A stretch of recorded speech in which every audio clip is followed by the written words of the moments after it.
আসসালামু আলাইকুম বন্ধুরা, আমি গত ভিডিওতে দেখেছিলাম আপনাদের যে বিফ হোটেলের কিমা বিরিয়ানি শেষ, খেতে পারিনি। আজকের এই ভুলটা করিনি, আমরা সবাই ফোন দিয়ে কনফার্মে তারপরে বেরোয়েছি বাসা থেকে। তারপরে দেখি অন্য কোনো কিছু যদি হয় খাবো। এর ভিতরে আমরা ছবি তোলার জন্য মোটামুটি সবাই একদম খুব রাস্তার ভিতরে খুব পারাপারি, কে কার আগে যাবে, কে ক্যামেরায় ফ্রেমে কে আসবে। তো আমরা যাই করি মোটামুটি আমাদের ভিডিওগুলো ভালো হয়েছে, কিন্তু এটা রিস্ক হয়ে গেছে, যদি এটা করা মোটেও ঠিক হয় নাই।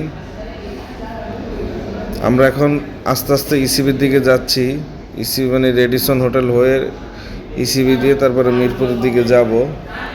এই যে আমাদের 3টা গাড়ি, আর একটা গাড়ি ভিডিও করছে। আমরা সব পুরা রাস্তায় আমরা, আর এই যে ইসিবি ফ্লাইওভারে উঠে গেছি। আপনি ইফতারের পরে যে কোনো জায়গায় মুভ করতে পারবেন, খুব ফাঁকা রাস্তা যে কোনো জায়গায়। আমরা যাওয়ার সময় ফাঁকা পেয়েছি, আসার সময় ফাঁকা, ঠিক আছে। আপনারা চাইলেও যে কোনো জায়গায় ঘুরতে পারবেন, কারণ অফিস থাকার কারণে ইফতারের পর আর ইফতারের আগে বের হওয়া হয় না, ইফতারের পরে বেরোইতে হয়। এই যে খাবার, এই যে কিমা বিরিয়ানি চলে আসছে। খাবারের পরিমাণও অনেক ভালো ছিল, স্বাদও ভালো ছিল।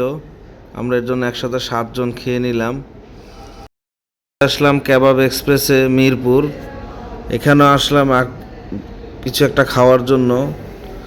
তো আসার পরে দেখতে পেলাম এখানে মোটামুটি ভালোই ভিড়। ওনাদের 3তলায় দোকান আছে, নিচতলায় দোকান আছে।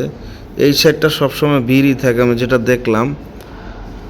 খাবারও অন্যান্য জায়গার তুলনায় কাবাব খুব টেস্ট ছিল, মজাও ছিল।